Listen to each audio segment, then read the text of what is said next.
Disclaimer.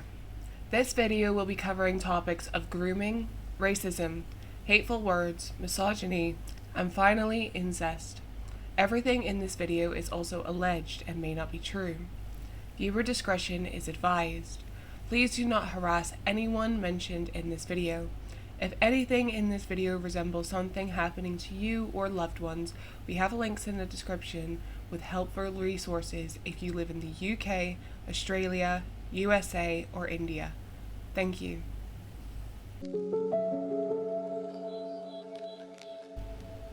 Hello my little blue bunnies, and welcome to another video. Let me reiterate that we will be covering dark subjects in this video that will include grooming, racism, hateful words, misogyny, and incest. So if these topics make you uncomfortable, please back out now for your own mental well-being. Today we will be talking about Gooseworxs and their problematic tweets that have resurfaced and turned the reputation of the amazing digital circus upside down. Myself and HauntedFox couldn't be more disappointed in this situation. One final reminder to not send hate to anyone mentioned. Resources for helplines are in the description if you or anyone you know needs help with situations brought up in this video. The links are limited to the US, UK, India, and Australia, but I assure you, no matter where you are in the world, help is out there for you. I would also like to point out that this is not an attack on Gooseworxs because she is trans. We are focusing on the hateful and vile comments she has made. Also, a quick shout out to Digi, who had most of the screenshots we needed. We highly recommend you check her out in the description below. Finally, please grab your snacks, hydrate yourselves, and sit comfortably because this video is going to be a lot.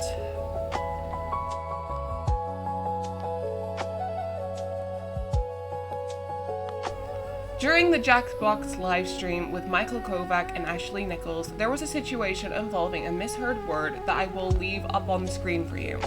This word became a bit of a joke during the live stream, but also became a controversy as the word sounded a bit too similar to a specific racial slur. Let me remind you, Michael and Ashley have both heavily apologized for their part in this, and we are not here to talk about that. During the live stream, a t-shirt design was made with angel dust on it in negative colors, which Gooseworxs commented that word angel to it. Unlike Michael and Ashley, she never even acknowledged the problem, let alone apologized. This will be the snowflake that builds the boulder of controversy that we will cover, because 2 weeks before the last act of the amazing digital circus, internet sleuths went through Gooseworxs' Twitter history and found truly disgusting tweets. Things being said from Jax is my self-insert to having female characters was a mistake. All of this really only aroused because people were talking about the leak that happened with the final episode and how badly Gooseworxs had handled it. All she really said was, who cares? And I've lost all passion for this. This prompted people to go through Gooseworxs' Twitter history and they found some truly disgusting and deplorable statements.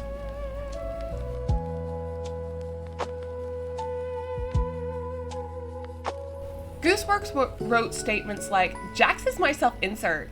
When writing the show, Jax is the character that all my intrusive thoughts get fueled into. She would follow this up with, Jax loves harming women. So what exactly does that mean, Goose? Are you saying you love harming women? It would make sense given your past comments about Jax being your self-insert. Does that mean you love making women suffer and do not care? Goose also said, my ultimate ploy is to evolve past the need of female characters. It's moving along excellently. You work at a company that thrives itself on female protagonists and you have the audacity to say this shit? Your fan base is mostly women and you say this horrible shit. She has also said, what I'm saying is I love violence against women. I can't help it. Let me point out that we are in an era where domestic violence is at an all-time high, especially after COVID. Women's rights are being taken away left, right, and center in the US, and you say shit like this? Trump administration State Department is officially no longer reporting on women's human rights violations across the world, and it is a signal as to what is to come in terms of women's rights on US soil. These are the State Department human rights reports. They have been being published since the 70s. You can go on the State Department website, you can pick any country you want, and you can look at an overview of their human rights practices in the last year. Historically, there's been a section on women that may, among other things, talk about domestic and sexual violence, femicide, child brides, sex trafficking, reproductive rights violations, all types of gendered human rights violations that typically happen to women for being women. That section doesn't exist anymore. The Trump administration cut it, and at the outset, it is the Trump administration demonstrating that it does not view women's rights as human rights, right? Because if so, gendered violence and human rights violations against women would make it in the human rights reports. It's also a signal of what's to come for women's rights in the US, okay? I've been writing about this since 2020. So this is an article that I wrote in 2020 when the Trump administration cut the section on reproductive rights violations. And I was predicting that it was doing so because it intended to commit those human rights violations on US soil. So countries don't typically like to call out other countries' human rights violations when it is either doing or intends to do the exact same thing to its own citizens, right? So for example, they stopped reporting on nations that were imprisoning women for having miscarriages, claiming that they had abortions, and I predicted that it was because the US was intending to do that to its own citizens. I believe that the same thing is happening now. There are catastrophic efforts to take away women's rights in the US. Women in the US no longer have control over their futures and their reproduction. Just last week, the US Secretary of Defense endorsed an extremist group calling for an end to women's right to vote. I am not surprised that they are now no longer reporting on women's human rights violations because they do not want to condemn other nations for what they intend to do here. This isn't a situation where it's not that deep, because it is that deep. Women are dying by their partner's hands at an alarming rate, and this woman is making it out to be a sick joke. She also is too stupid to realize that the removal of women's rights and protections also affects her.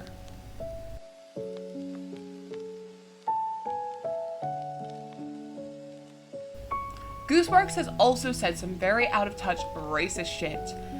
An example would be the joke she said during the live stream, as mentioned earlier, but she has also said, "But I thought I already told you, I'm racist." When asked why she hasn't put that many hours into Henzo and Genji from Overwatch. No one fucking jokes about that. No one who is cis brings up being transphobic as a joke and why they don't play trans characters. No one who is racist will joke about being racist unless you are Gooseworxs. She has also gone ahead and called herself a Nazi multiple times, saying things like, "Is Nazi a new term for people who don't like when people do something bad? Because if so, I'm a Nazi. And everyone's a Nazi for something." When talking about how she is a politician that people followed. What the actual fuck, Gooseworxs? Nazi jokes are not fucking funny at all. Get your fucking head examined. She also went absolutely feral at the fact that people were drawing a JoJo Bizarre's Adventure character with dark skin by saying, "Why do so many DIU screenshots redraws make Josuke black? He's half Japanese, half British. That's not black." Oh, Gooseworxs. I want to be a fly on the wall when you see people draw Jax black and how feral that makes you. Josuke is based on Japanese delinquents and a motherfucking prince. What the fuck are you on about?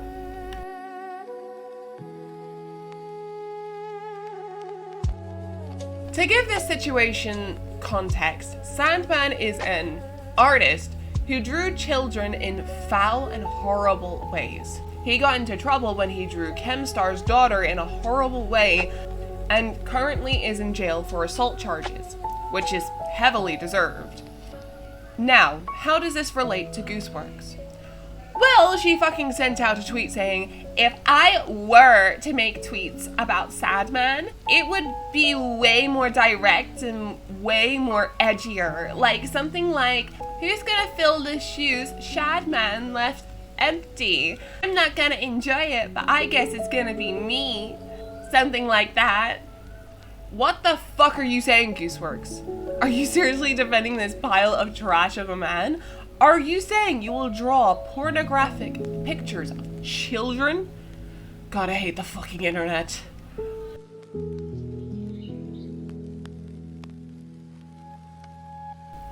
I love the way she is ticking off every damn box to becoming a shitty person.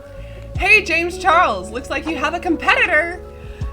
She has way too many tweets about incest that it's not even funny.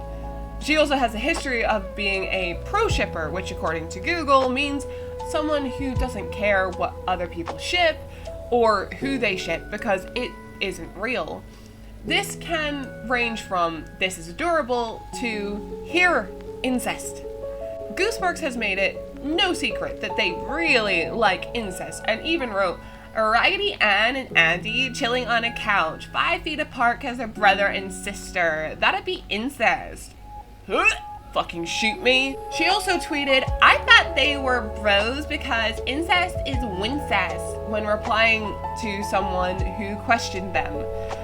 Another tweet goes, if I wrote Harry Potter, I'd make it pretty much exactly the same, but Hagrid is always trying to debate people about incest. Fuck that! What did Hagrid ever do to you? Leave Hagrid alone, you fucking bitch!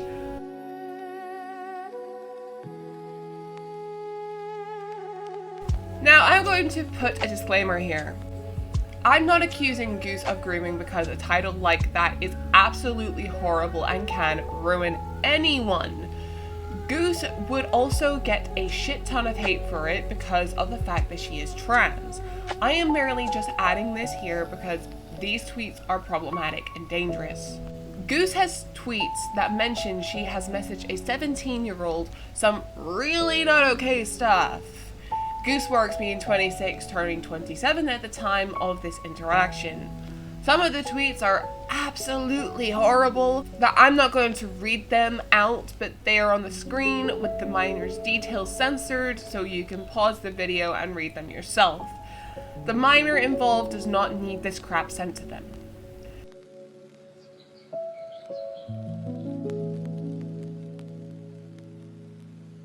She has also tweeted about Mr. Beast, saying, Mr. Beast is 4 years younger than me, what the fuck? And that's every YouTuber's dream, to groom Mr. Beast. What the fuck is wrong with this woman? My god, she is becoming something I detest so fucking much. How is this okay? How is this a video I'm making? I need to make sure Fox isn't traumatized after this. Like, let's fucking move on.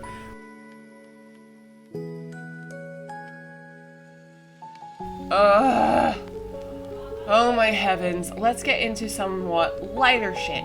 If you have watched my video, Hello, my name is Blue, you will know that I spoke highly of Funky Frog Bait alongside The Click and The Nursery Nurse. But on the 24th of May, 2026, Funky Frog Bait went on a live stream to play some video games. They were told about the racist comments from Gooseworxs from a fan in the live chat, and, well, this is their response. Funky Gooseworxs is a racist, bad news. Literally, y'all made that up. Y'all made that up. Shut the fuck up. I'm sorry, I have to take this second for that.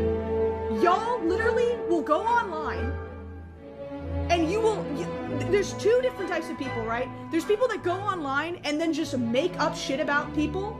But you know who also is terrible? The people who make up bad shit about people with literally zero evidence and then spread that without doing their own research. Both types of people are terrible people. If you go online and you see a random, unverified rumor about a creator, which this has happened to me countless times, which is why it pisses me off so bad, and you immediately just start spreading that shit all over the place. Yeah, did you hear? They were racist. Did you hear? They're actually transphobic. Did you hear? They're actually homophobic. Did you hear? They actually were mean to a fan in public. You are just as bad as the person who made up that shit. Because you have the basic ethical requirement to just make sure something insane and awful that you're saying about a person is true before you start spreading that shit. So you are just as bad as the person who made that up if you just spread it without verifying it. There is literally no evidence that they were a racist. Literally none. That's just something that people were making up and spreading all over the place.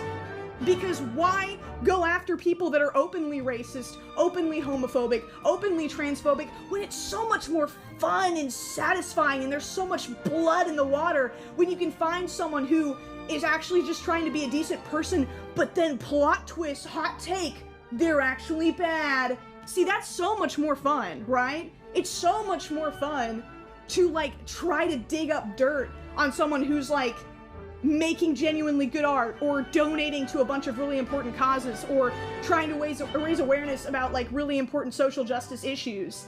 It's way more fun to ruin those people's lives than the people who are actually openly awful, disgusting people, right?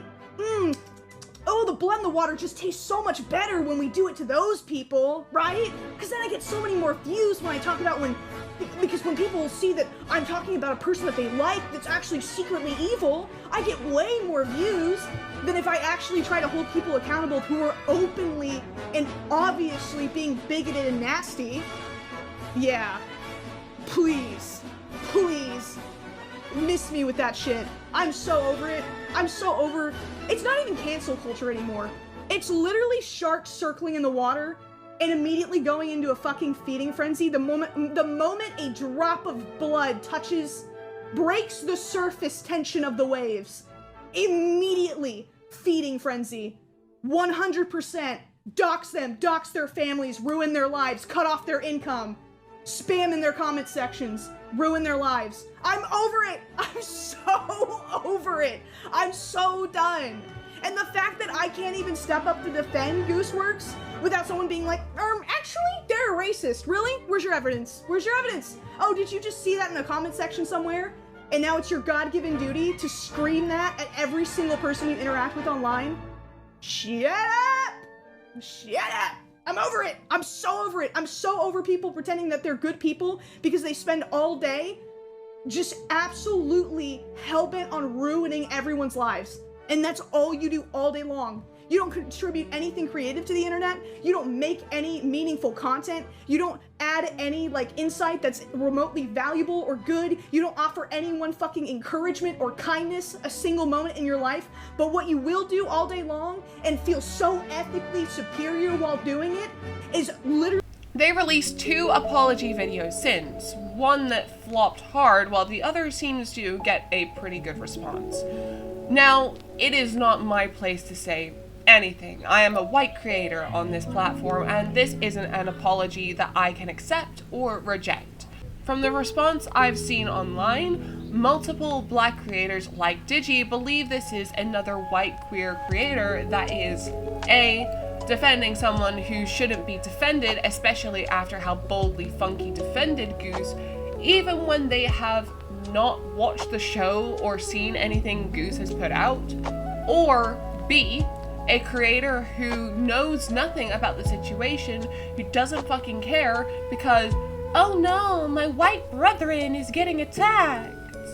I think I just personally can't comprehend about the whole Funky Frog Bait situation is just how boldly they said something that they clearly weren't certain of. And I think that's because me personally, I always try to watch my words if I'm not 100% sure of something. It is one of my worst nightmares to be caught saying something so proudly just to be wrong about it. And I get it, we all have our moments now and then, but if I knew I wasn't educated on a situation, I just cannot fathom ever so boldly saying that something didn't happen, because that's what they were saying right before. The initial thing that sparked this debate was Funky talking about the fact that people were getting mad at Goose for saying that she didn't care about the leaks. And when Funky's discussing this, they're very obviously not that well versed in the fandom's controversy. Hell, they haven't even watched the show. Fair enough. How is it you can go from pretty much being an outsider looking in to suddenly knowing the entire situation in and out the second someone brings up racism? What, the second you hear your white sibling was being slandered, you suddenly connected to the CPU of the entire internet? It wasn't even oh, I feel like you guys are running a hate train on her, so I'm not sure if I believe that. Or even, I've seen the screenshots and I don't believe that's racist. Not that it'd be their place to say that because they are white, but it was just straight up, no, that didn't happen. What kind of revisionist history bullshit are you playing at here? I also just feel really bad for the chatter because they weren't wrong and they weren't trying to be snarky. They were just trying to help Funky out, and then they get screamed at and lectured about spreading misinformation just for Funky to be the one who was doing that in the first place to a presumably massive audience. I'm pretty sure this person has a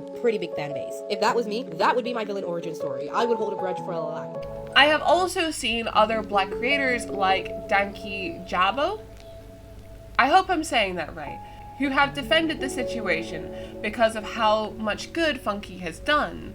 I cannot really comment on the situation, as I have said, other than saying I hope people change and help better their views when this world is so dangerous for people who aren't white or straight. Either way, I have removed myself from the Funky Frog fanbase as the situation has made their channel feel icky to deal with.